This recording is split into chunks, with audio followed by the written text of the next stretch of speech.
Oh yeah, it's gonna be a pretty day.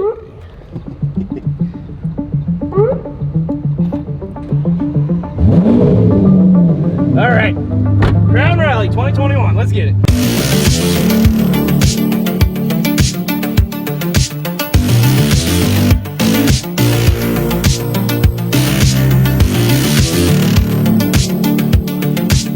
So getting a launch event footprint of this size and caliber is a massive undertaking. It took us over a year, and there's probably 25 different permits that you need to have approved before you can even really start scheduling and moving forward with approvals. Everything from COVID and terrorist safety protocol down to little things like food permits and sound level variance permits, meter permits. You've got to get road closure signage, and you have to have safety officers, traffic control, bus routes. So many things come into effect, and we're in the heart of Denver on a Wednesday morning during rush hour, so there's a lot that's involved in getting a permit approved.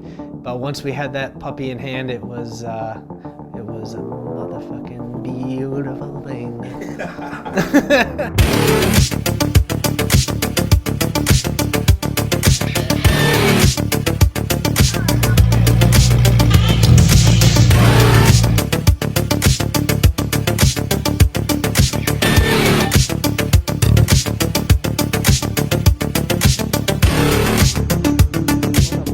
It's a public launch. It's the busiest launch I've ever seen. Straight up. Crown Rally West, baby. We're about to take off day one. You know the vibe.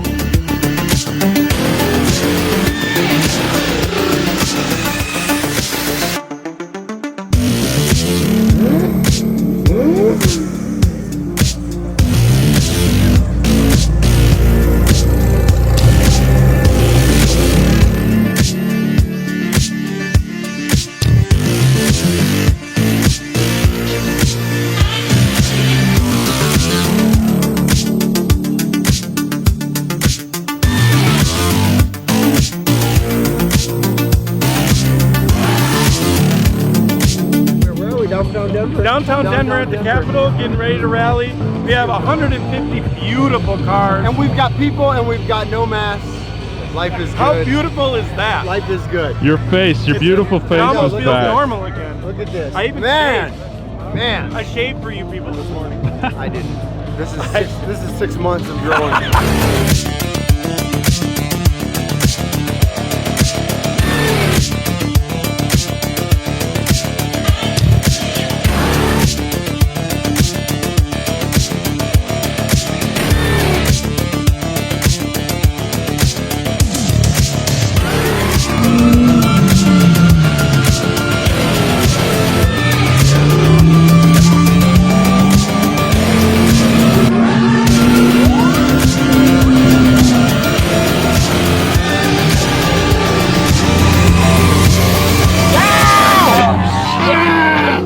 Super money!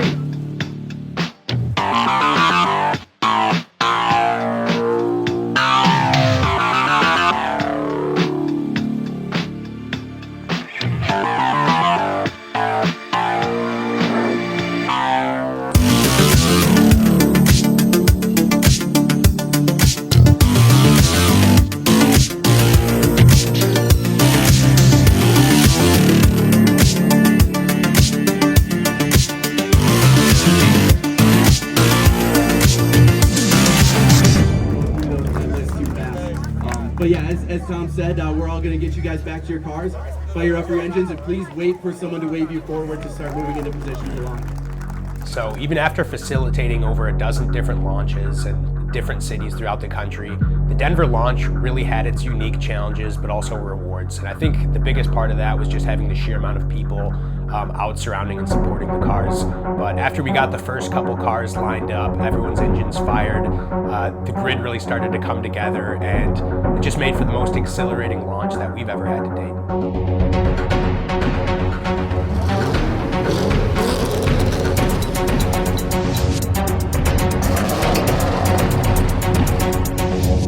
150 cars are revving, roaring, pops and cracks are echoing off the buildings. Everyone's super excited. The doors start to go up, smoke bombs are going off, confetti guns are in place, and we get the command from the police that we are all systems go. And it was the highest energy launch that we've ever had.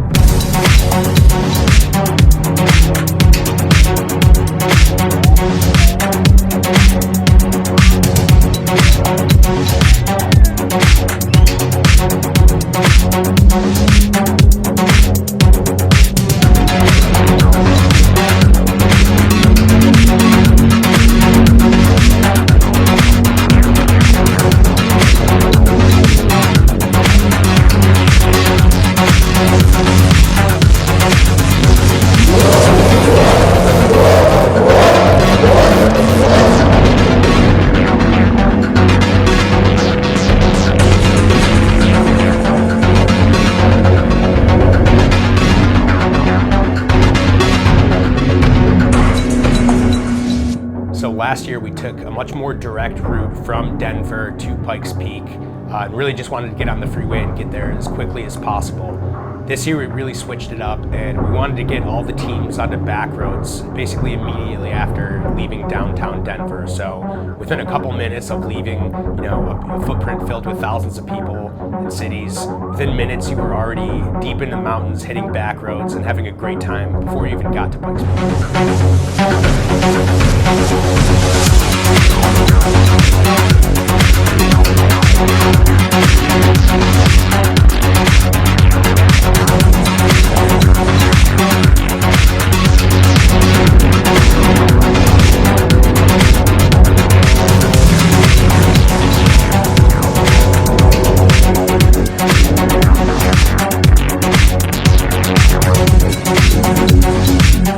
Pikes Peak is the highest summit on the southern front range of the Rockies, and it's essentially a 19-mile upward winding road with no guardrails, and you're driving up in the clouds.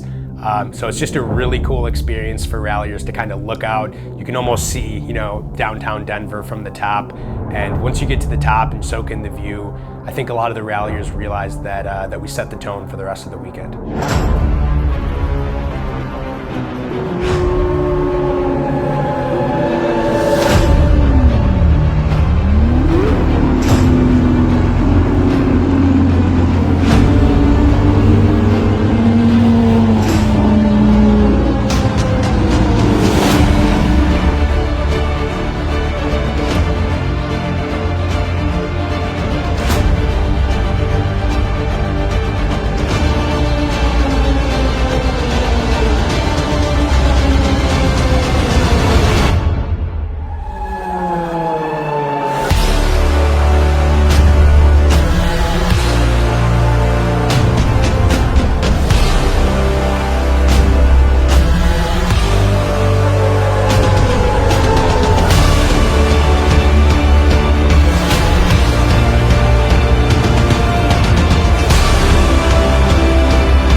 Oh dear. Yeah, that's that good.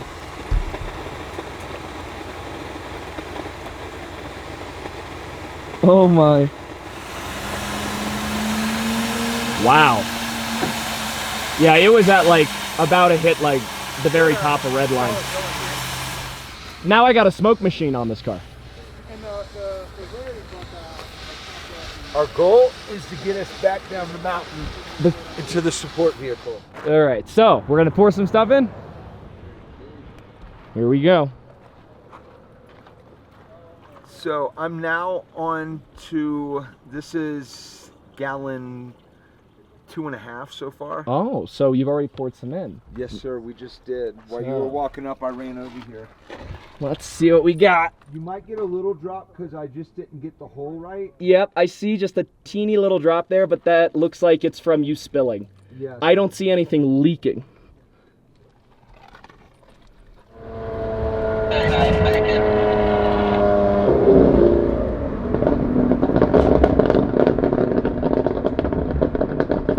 Sticking with you all the way down. We're sniffing. So our day one lunch stop was hosted in Buena Vista, which is a quintessential, quaint, really small mountainside town that sits quietly along the Arkansas River. At this stop, it wasn't just food service that we had to figure out. We had a special event permit so that when the cars rolled in, they could just leave them in the town square on display for the public, get out, stretch the legs, have some food, and then get back on for a swift departure back onto the route.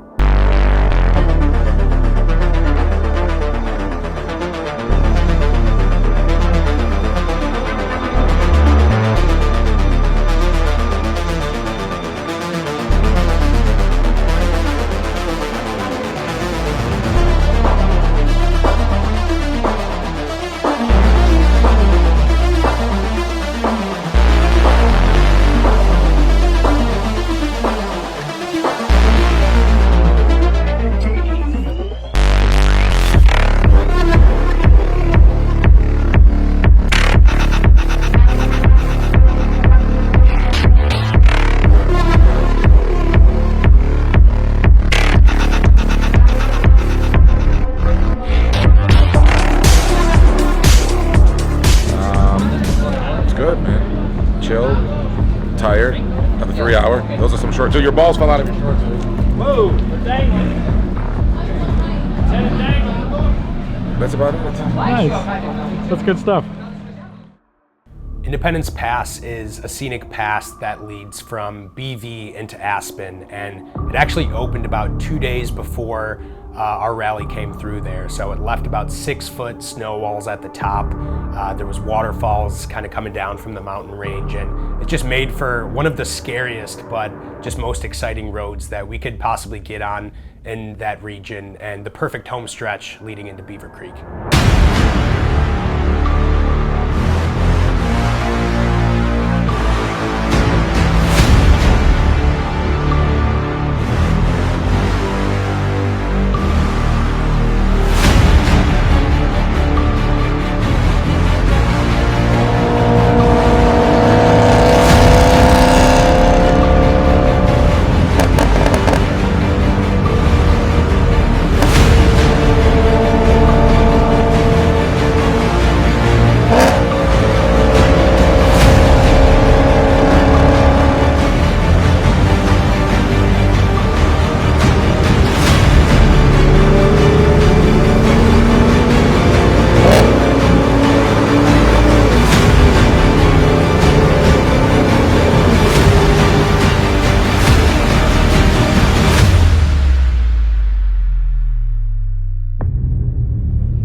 So after an action-packed day one and 2 public events, Beaver Creek was just an awesome private resort for all the ralliers to unwind, get some food, enjoy each other's company, enjoy the atmosphere of being in the foothills of the mountains before retiring, getting some rest, and preparing for day 2.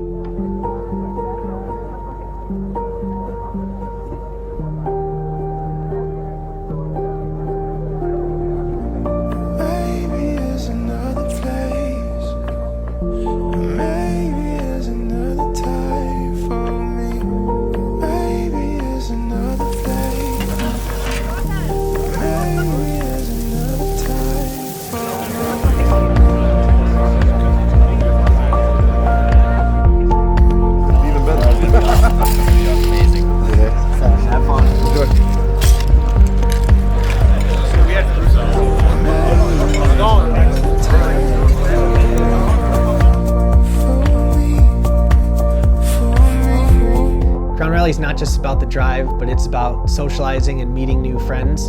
It's really nice to be able to just relax, enjoy some good food and ambiance, and that's why we put an emphasis on the dinner parties.